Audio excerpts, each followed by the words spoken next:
जय श्री कृष्णा दोस्तों, आप सभी को मेरा नमस्कार। कल आप सबने कार्तिक मास महात्म्य कथा अध्याय 25 सुना। आज मैं आप सभी के लिए कार्तिक मास महात्म्य कथा अध्याय 26 लेकर आई हूँ। तो श्री हरि विष्णु का नाम लेकर कथा शुरू करते हैं। कार्तिक मास महात्म्य कथा अध्याय 26। कार्तिक मास महात्म्य का 26वां अध्याय श्री विष्णु की कृपा से आज तुमको रहा बताए। नारद जी बोले, इस प्रकार विष्णु पार्षदों के वचन सुनकर धर्मदत्त ने कहा, प्रायः सभी मनुष्य भक्तों का कष्ट दूर करने वाले श्री विष्णु की यज्ञ, दान, व्रत, तीर्थ सेवन तथा तपस्याओं के द्वारा विधि पूर्वक आराधना करते हैं। उन समस्त साधनों में कौन सा ऐसा साधन है जो भगवान विष्णु की प्रसन्नता को बढ़ाने वाला तथा उनके सामीप्य की प्राप्ति कराने वाला है। दोनों पार्षद अपने पूर्व जन्म की कथा कहने लगे। हे द्विज श्रेष्ठ, आपका प्रश्न बड़ा श्रेष्ठ है। आज हम आपको भगवान विष्णु को शीघ्र प्रसन्न करने का उपाय बताते हैं। हम इतिहास सहित प्राचीन वृत्तांत सुनाते हैं, सावधानी पूर्वक सुनो। ब्राह्मण पहले कांचीपुरी में चोल नामक एक चक्रवर्ती राजा हो गए हैं। उन्हीं के नाम पर उनके अधीन रहने वाले सभी देश चोल नाम से विख्यात हुए। राजा चोल जब इस भूमंडल का शासन करते थे, उस समय उनके राज्य में कोई भी मनुष्य दरिद्र, दुखी, पाप में मन लगाने वाला अथवा रोगी नहीं था। एक समय की बात है, राजा चोल अनंत शयन नामक तीर्थ में गए, जहां जगदीश्वर भगवान विष्णु ने योग निद्रा का आश्रय लेकर शयन किया था।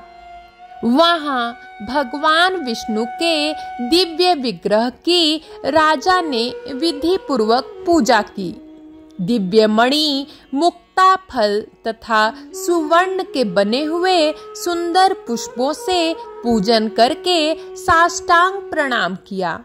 प्रणाम करके ज्यों ही बैठे, उसी समय उनकी दृष्टि भगवान के पास आते हुए एक ब्राह्मण पर पड़ी, जो उन्हीं की कांची नगरी के निवासी थे।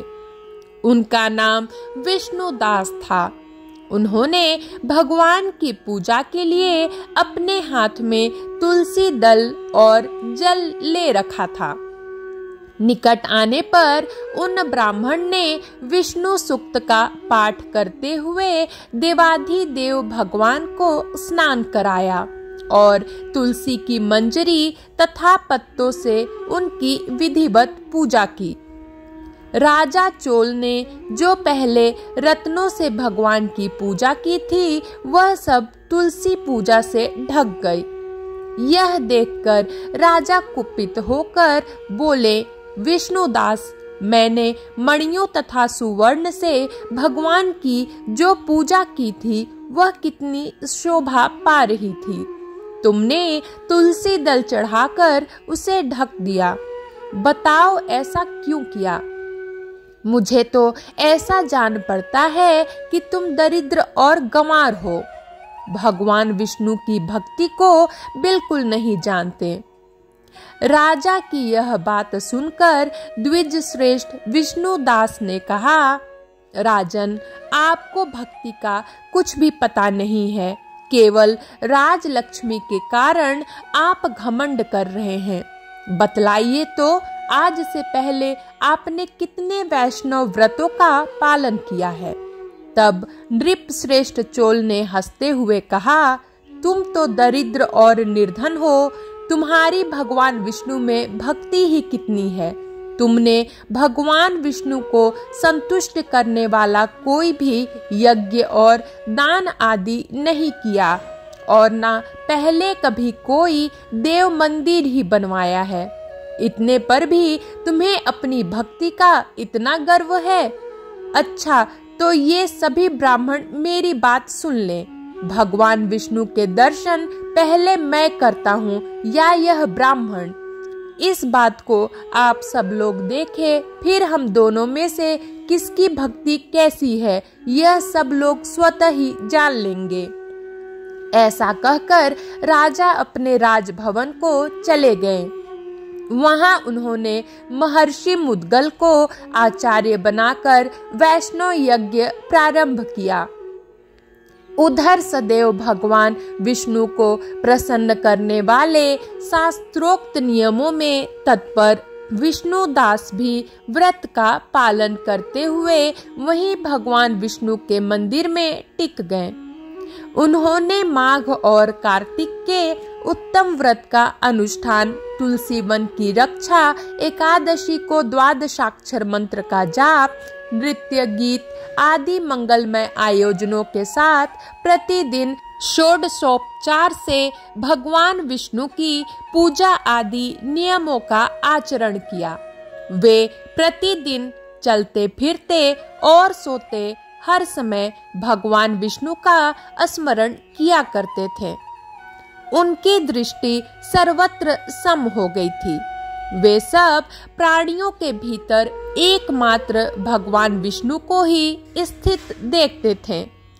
इस प्रकार राजा चोल और विष्णुदास दोनों ही भगवान लक्ष्मीपति की आराधना में संलग्न थे। दोनों ही अपने अपने व्रत में स्थित रहते थे और दोनों की ही संपूर्ण इंद्रियां तथा समस्त कर्म भगवान विष्णु को समर्पित हो चुके थे। इस अवस्था में उन दोनों ने दीर्घकाल व्यतीत किया। कार्तिक मास महात्म्य कथा अध्याय 26 समाप्त हुआ। कल मैं आप सभी के लिए कार्तिक मास महात्म्य कथा अध्याय 27 लेकर आऊंगी।